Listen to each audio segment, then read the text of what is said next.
Vous parlez de perspective, y compris pour les restaurateurs. Justement, nous sommes avec Yves Pelan, gérant de restaurant à La Baule et à Rennes. Bonjour. Donc, vous êtes en zone verte. Donc, a Tout à priori, fait. sauf s'il n'y a pas un versement de tendance, au 2 juin, vous pourrez reprendre votre activité. Mais à quelles Exact. conditions? C'est ça qui est intéressant. Est-ce que vous avez des précisions sur ce point, sur ces points? À quelles conditions pourrez-vous rouvrir vos restaurants? Alors, j'ai bien entendu la représentante du gouvernement tout à l'heure. Nous n'avons pas de perspective et les choses ne sont absolument pas claires.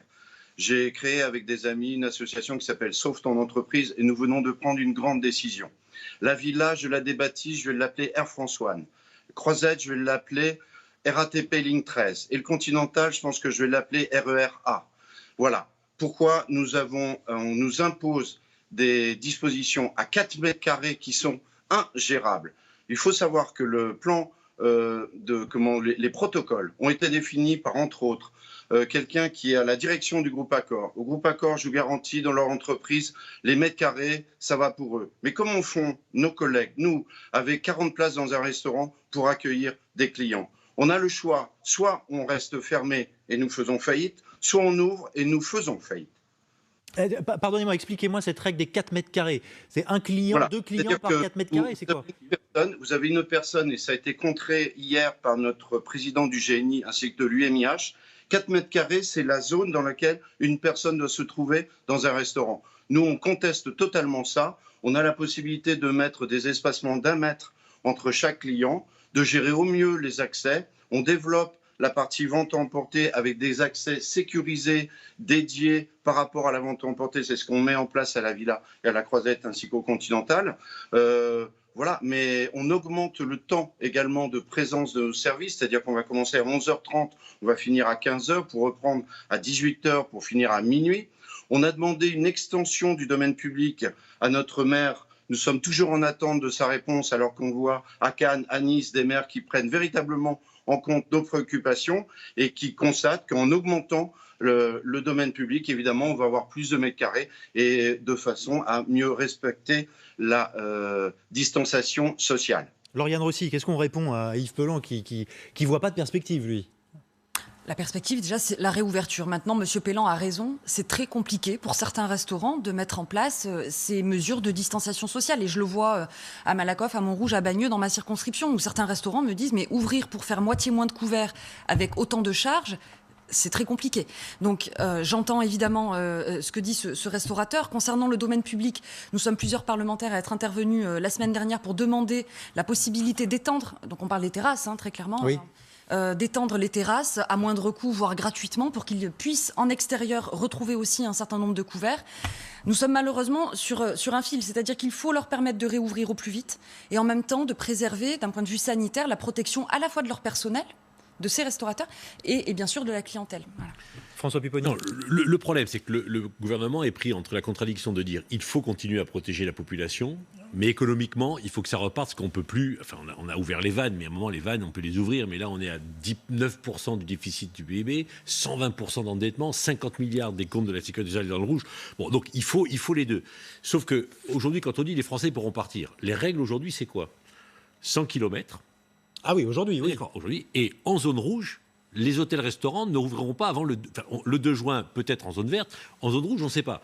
Donc quand on dit aux Français, vous pourrez, oui, ils pourront, si les hôtels-restaurants sont ouverts, si on peut se déplacer à plus de 100 km, et si effectivement les restaurateurs ouvrent avec des normes de sécurité respectables. Or, toutes ces conditions ne sont pas réunies. C'est ce que disent les professionnels. Et ça fait beaucoup de conditions. Ah bah, ça fait beaucoup de J'aimerais conditions. qu'on prenne un exemple, vous allez comprendre. Allons en Allemagne, où là-bas le déconfinement s'accélère.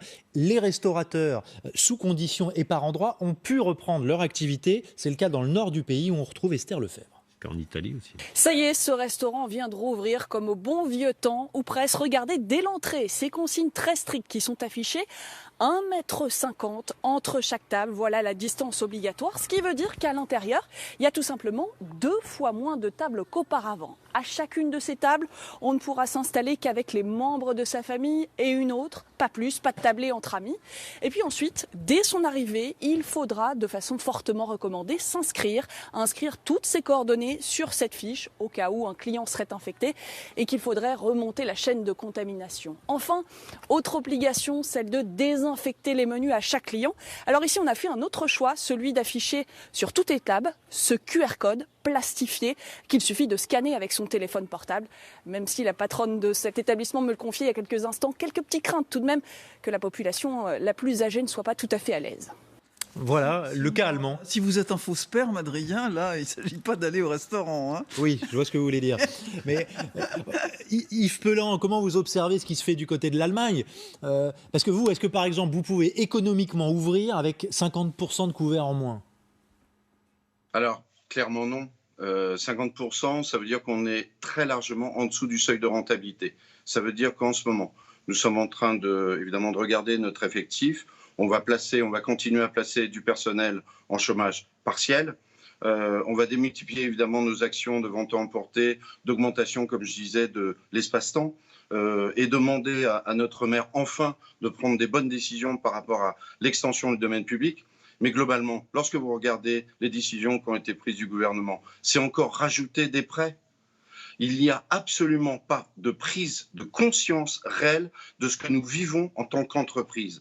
Les prêts, rembourser des pertes, s'endetter pour rembourser des pertes, c'est un non-sens. C'est un non-sens. Et en Allemagne, on suit ça de très très près.